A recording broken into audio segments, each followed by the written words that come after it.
Hi everyone and welcome to my place. Today I am here to tick a box, I hope, for Denise in Canada, and she has asked if I could do and demonstrate a spring and Easter display for on a table. She's having her grandchildren and she wants to surprise them with something nice, and she also thought that the interesting table arrangement may just have the children sit very quietly and stay at the table instead of getting up and down.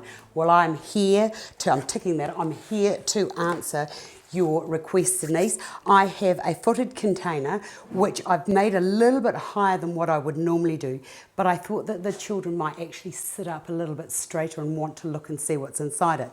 Now, I'm a bit stuck for spring flowers over here on the southern hemisphere because we're just about to go into our autumn, but I've got some artificial things that I hope will just satisfy your desires. Right, well, into here I've got some foam, and because if you're using real flowers and foliage, don't forget to use the green foam. For artificial forms like that's plants and things like that, use the grey foam. Right, I'm just going to stick that little branch into there like that, and this will be lovely, especially if you've got a real branch, because over time those little buds will actually open up, so it'll be one of those living continuous arrangements which I absolutely love. Right, I've got a little bit of blossom here which I'm going to put into there like so, and just let that just fall whichever way it wants to fall.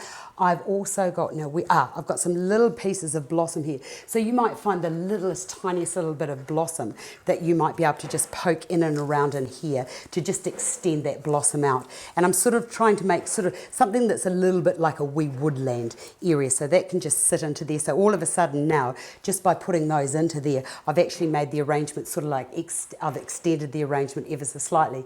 Now, I don't have any fresh rosemary. Rosemary doesn't really come at this time of the year, but this is a really lovely sort of a springy colour which I thought would be quite nice. Bring that into the centre. I don't want to use that one. And if you've got violets, here's a wee trick that I like to do.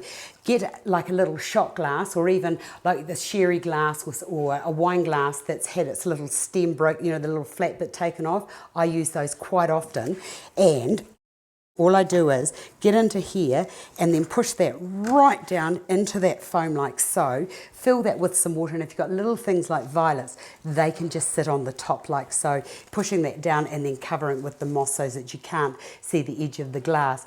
Now, I've got these, I just love snowdrops. They are, I think, of all the flowers in the world, the most bravest little flowers. Those and the wee snowdrops are the first thing, and the crocuses are the first things that sort of like pop up through the snow. It's just fantastic how they do that. Right, so I'm going to put one of those into there, and if you are using the fresh ones out of the garden, just gently lift them out of the soil, get rid of all of the soil, and then just push gently, just do exactly the same, just make a little hole in the foam and then just push it in. Right, I've got these here which I'm now going to call anemones. They're ranunculus actually. That's all I could sort of find that was artificial, but they're quite nice little forms. You might only have a couple of those, so they can just be pushed. And I like to keep them quite flat for this type of design. Put one into there, and I've got a couple which I'll put over into there. And, through that moss, it's a little bit hard to get it in. Hold on, for goodness sake. Put that down into there. So I've got a little grouping over that side and a little grouping over there. And if you wanted to, you could just put one quite low down into there. And I find that little spring flowers do much, much better when they're low as opposed to high, because it helps to support them, because they are quite delicate little forms. Now, the other thing that I've got here is a little bird's nest. So I'm just going to put that into there. And I've got these lovely little candied eggs that I'm just going to put down and into there, which will be a wee surprise. And then I'll just tip a few of those into there so that the kids see them and they'll just absolutely want them. And I love designing for kids, because you can just actually take yourself back to that childlike state where you can do all sorts of things. And then I found this little bunny, isn't he so cute? The kids will love it.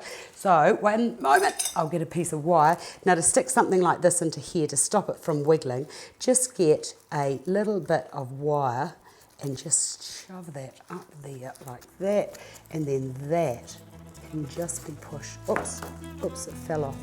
Got it. That can just sit under there. I think that that is a perfect arrangement. Let me just turn it around for you. perfect, perfect arrangement for little kids to look in and to enjoy. Happy Easter. I hope I have helped you out. I'll see you again another day.